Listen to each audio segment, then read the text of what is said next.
우리에게 주시는 하나님 말씀은 창세기 4장 1절부터 7절까지의 말씀을 함께 보겠습니다. 창세기 4장 1절부터 7절까지의 말씀.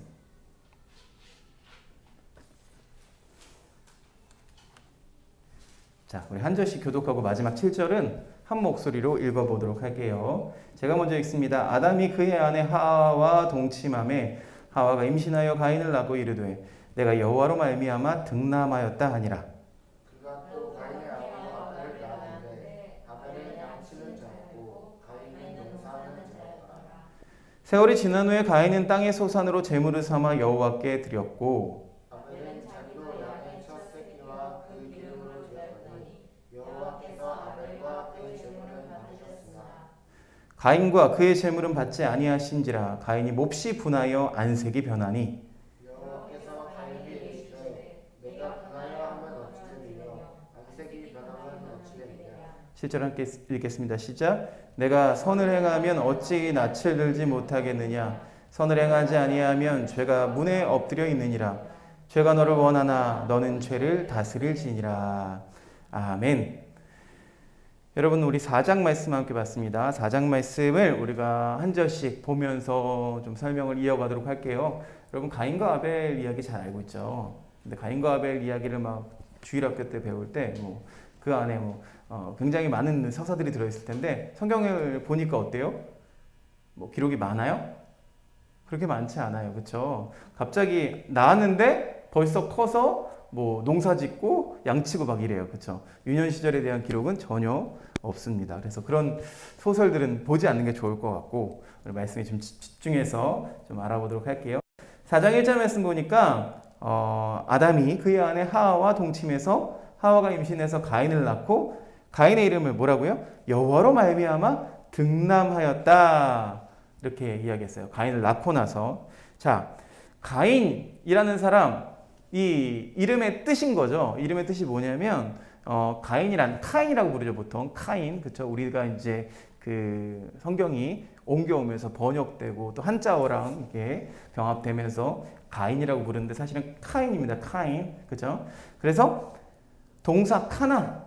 이 카나가 뭐냐면 얻다, 사다 이런 뜻이에요. 그러니까 1절 말씀 보니까 얻었다, 내가 등남했다 이렇게 기록하고 있잖아요.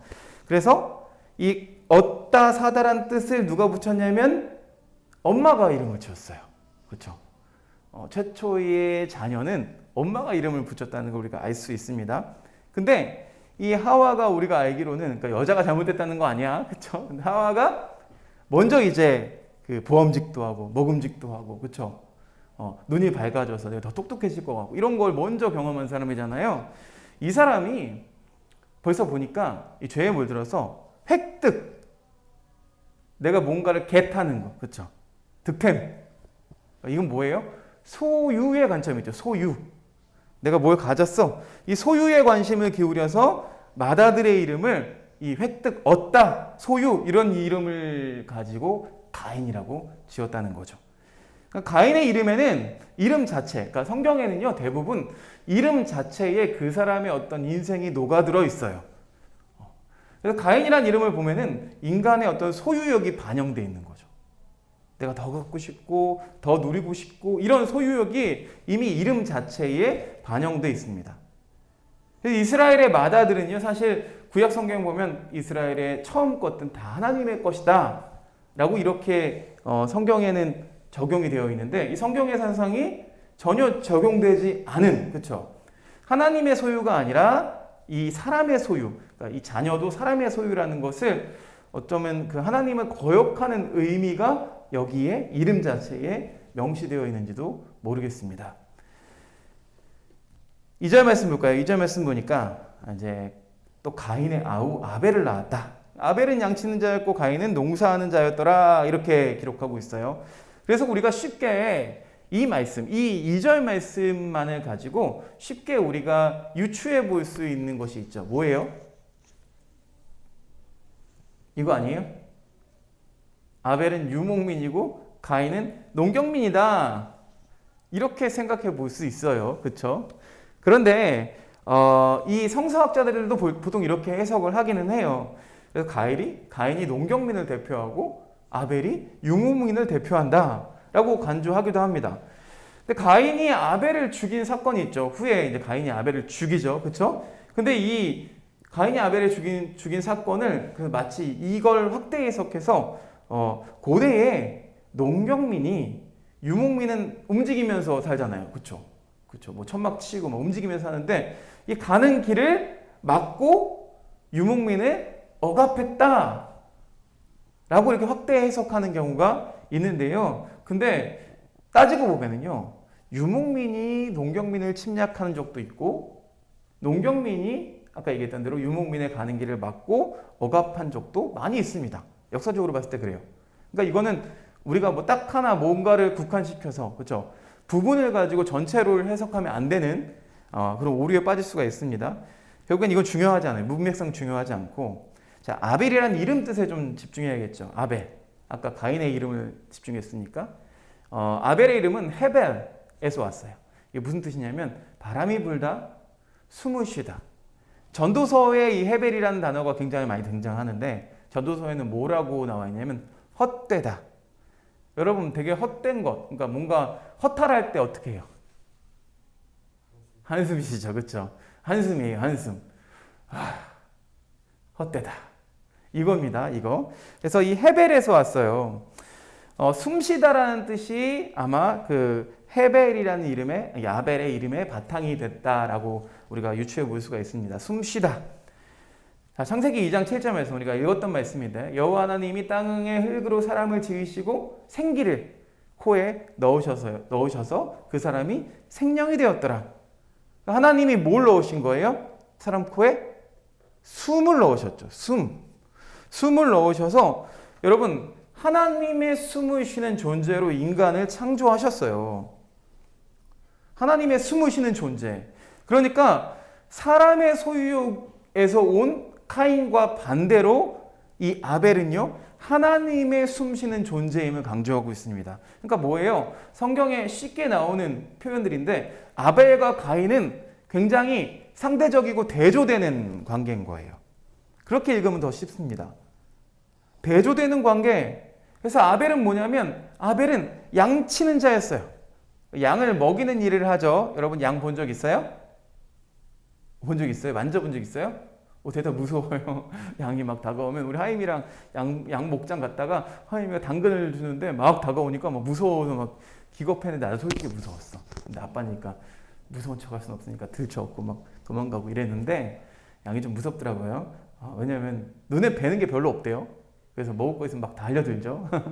아무튼 이 양들이 자기들 스스로 뭔가 풀을 찾아내서 먹고 그러지 못해요. 그러니까 양을 쳐야 되는 거죠. 양을 먹이는 일을 해야 되는 거죠. 유목민의 조상이라고 해석하지만 이거 그렇게 중요한 의미는 아니라고 했어요, 여러분. 보통 목자, 목동이라고 부르는데요. 이 목자, 목동이라는 단어도 로에, 그래서 가축을 먹인다라는 뜻을 가지고 있습니다. 보통 시골 사람을 가리킬 때 이런 표현을 많이 쓴대요. 그러니까 아벨은 시골 사람인 거야. 우리 기억합시다. 아벨은 시골 사람이에요. 자, 아벨은 사람을 창조하시는 하나님의 뜻에 맞게 살았던 사람인 거죠. 어떤 일을 했냐? 자, 하나님은 창조의 도우미로 사람을 창조하셨다는 거예요. 창조의 도우미 역할을 했다는 거죠. 그리고 하나님과 동역했어요. 또 하나님과 소통이 잘 되도록 노력했어요. 또 흙을 섬기고 흙을 보존하는 일에 앞장섰습니다. 이런 일들을 했다는 거예요. 그러니까 하나님 뜻에 맞게, 하나님 창조하신 목적에 맞게 하나님의 숨을 쉬면서 나 외에도, 어찌 보면은 우리가 인간만 타자라고 생각할 수 있는데 인간만이 아니죠. 모든 자연이 타자인 거예요. 그 중에서 누구? 양. 그렇죠? 내가 먹는 일에만 신경 쓴 게 아니라 이 양이 어떻게 하면 잘 먹고 잘 클 수 있을까라는 것을 항상 고민하면서 그 일을 했다는 거예요. 자, 다시 가인으로 들어가 봅시다. 가인은 농사하는 사람이었어요. 그렇죠? 농사하는 자. 그러니까 이 두 사람이 아까 뭐라고 했어요? 굉장히 상대적이고 대조적이라고 얘기했죠.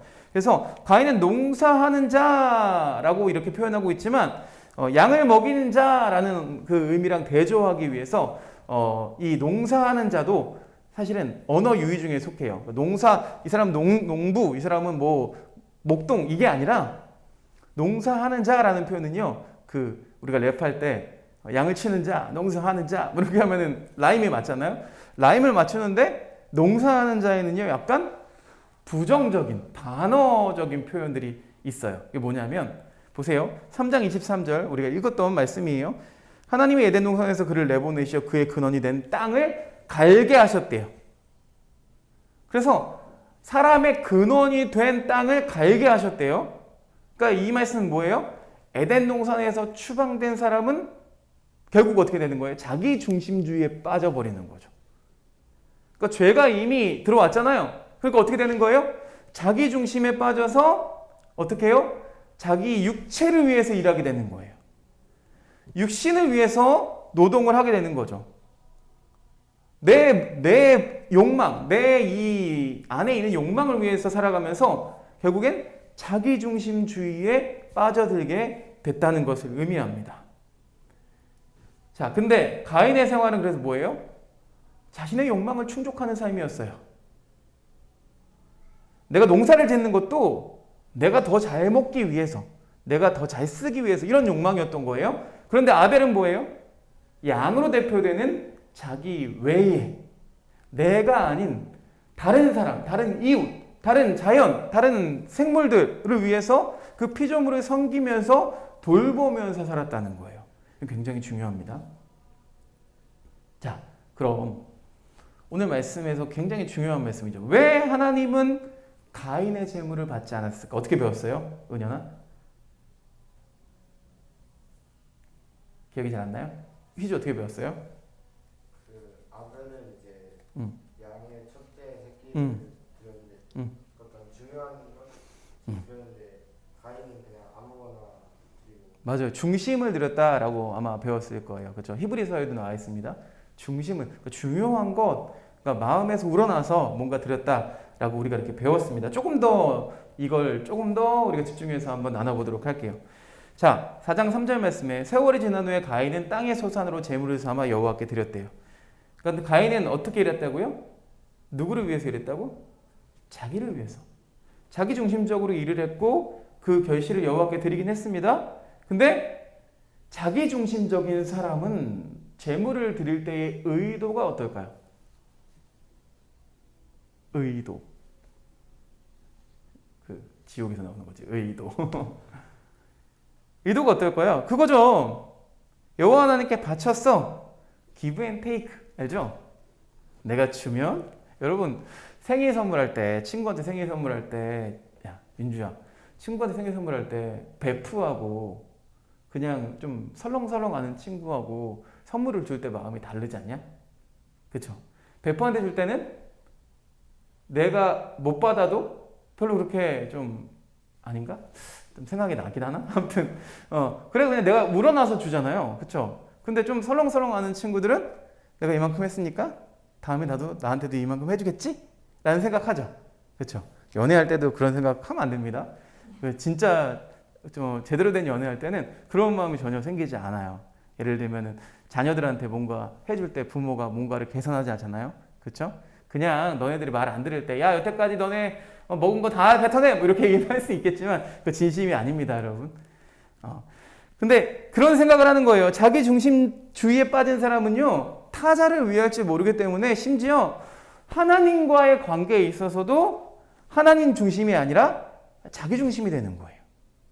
내 중심이 되는 거예요. 그래서 여러분 신을 만들되 자기를 위해서 만들고 자기에게 봉사하도록 만드는 것이 뭐예요? 바로 우상숭배라고요.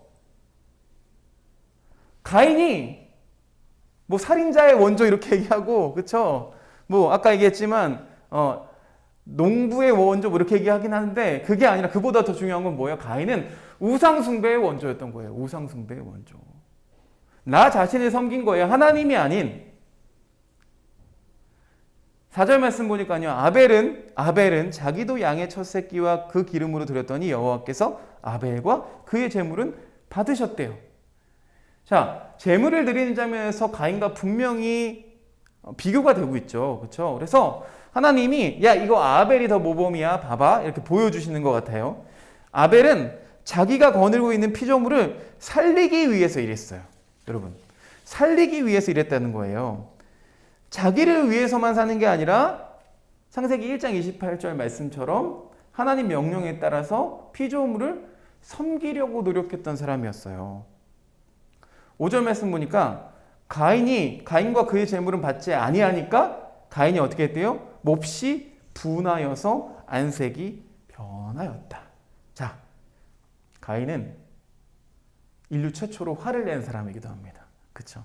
화를 냈어요. 정색한 거죠. 정색. 가인의 재물과 아벨의 재물은 달랐어요. 달라요.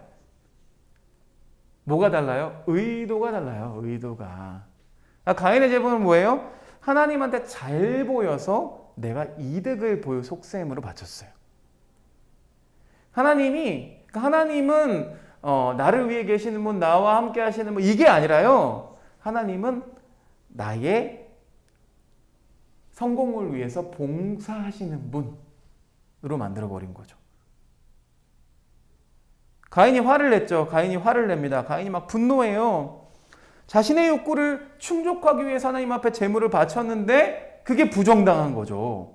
그게 인정받지 못하니까 가인이 막 화가 치밀어서 그토록 자기는 이게 옳다. 이게 맞아. 내 삶이 옳아. 라고 생각했던 어떤 내 삶의 송두리째 부정당하니까 막 화가 나는 거예요. 그러니까 하나님이 뭐라고 말씀하세요? 네가 분하여 하면 어찌됨이며 안색이 변하면 어찌됨이냐. 너 왜 그러냐. 하나님이 약간 타이르는 거야. 야, 너 왜 그래? 갑자기 우리 딸이 막 이렇게 하거든. 너무해. 이러면서 너무해. 아빠야 안 놓을 거야. 이렇게 하면 아빠가 가서 어떻게 왜 그래? 너 왜 그래?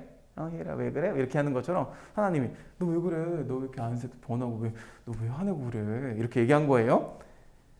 분하다. 이게 뭐냐면 분하다는 말은 태우다, 불타오르다, 막 이렇게 불타오르는 거야. 파이어 하는 거야. 막 화가 막 났어. 그래서 화가 나니까 얼굴에 드러나는 거죠. 얼굴이 막 벌겋게 달아올라서 여러분 인류 최초로 이렇게 화를 낸 사람이 돼버리고 만 거예요. 여러분 가인을 보면은 이 죄의 욕망에 대해서 우리가 확실하게 살펴볼 수 있습니다. 4장 7절 말씀 보니까요. 내가 선을 행하면 어찌 낯을 들지 못하겠느냐. 선을 행하지 아니하면 죄가 문 앞에 엎드려 있느니라. 죄가 너를 원하나 너는 죄를 다스릴지니라. 뭐라고 이야기해요? 만약 네가 선을 행하지 않으면 죄가 문에 엎드릴 거야. 그러니까 하나님의 말씀을 듣지 않고 순종하지 않고 행하지 않으면 결국 어떻게 된다고요? 죄를 짓게 된다는 거예요. 가인은 자기 자신의 육체를 위해서, 육신을 위해서 일했습니다.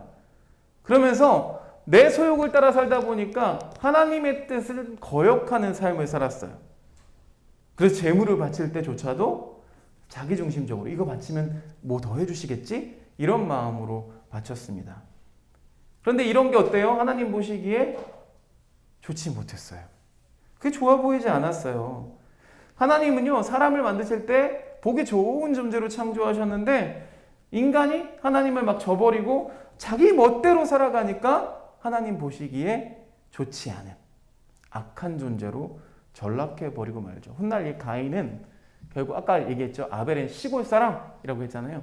가인은 도시 문명을 만드는데 건설하는데 초석이 됩니다.